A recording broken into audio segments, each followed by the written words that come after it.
Did you know the majority of people who visited Alcatraz Island reported seeing ghosts? Imagine walking through the infamous cell block, suddenly feeling a cold spot or hearing chains dragging metal moans. You turn around and see the shadow of a man dragging himself closer and closer. Then he vanishes into thin air. This happened to one visitor, but he isn't the only one. Since 1934, over 2 million visitors have toured Alcatraz, and according to the official records, at least 300 of them saw apparitions while exploring the cell blocks or the grounds. But is the island really haunted? Let's find out in today's episode of CZ's World's Most Haunted Places. As soon as you arrive at the island, you'll notice how eerie it looks. It doesn't matter whether you visit during the day or night. There's something about this place that gives you goosebumps. The fog hanging around the buildings, the chilling sound of the wind blowing through the trees, and the waves crashing against the rocks all contribute to the creepy vibe. Some say the island itself is cursed.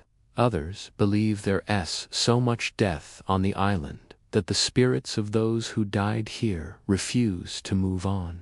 Whatever the case may be, you can't help but feel like you're not alone when you're on Alcatraz. It all started back in the early 1900s, when the island was first used as a military fort.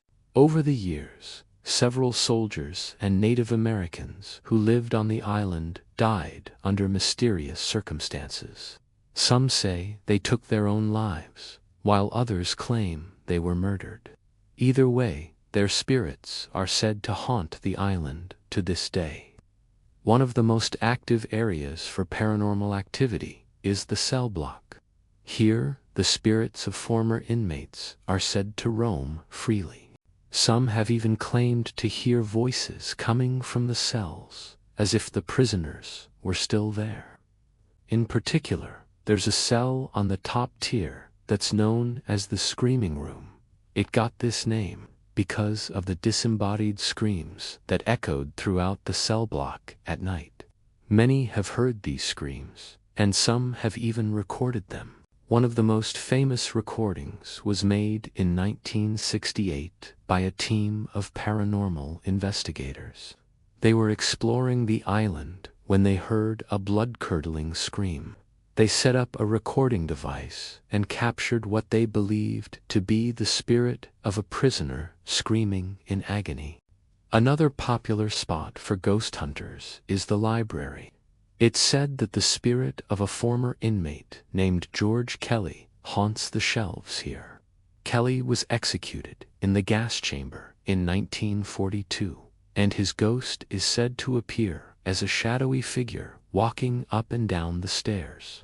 He's also responsible for moving books around and even interacting with visitors. One investigator claimed to have seen a book fly off the shelf and land at his feet. When he turned around, he saw a shadowy figure standing behind it. But perhaps the most famous ghost on Alcatraz is that of Al Capone. The infamous gangster was one of the first inmates sent to Alcatraz, and he's said to have haunted the place ever since he was released.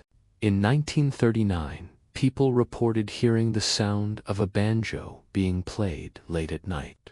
Some even claimed to have seen the ghost of Capone himself sitting in a cell playing his beloved instrument. Capone was known for his love of music, and it's said that he would often play his banjo in his cell at night. It's possible that the sounds people have heard are nothing more than an echo of his past. There are also reports of strange lights and shadows being seen around the island. These are likely the spirits of the many prisoners who died on Alcatraz, either by suicide, murder, or simply of natural causes. Some say the island is so saturated with spirits that it's impossible to walk anywhere without encountering one. What do you think? Is Alcatraz really haunted? If you visit the island, Be sure to keep your eyes and ears open for any strange activity. And if you experience anything, let us know in the comments below. Thanks for watching.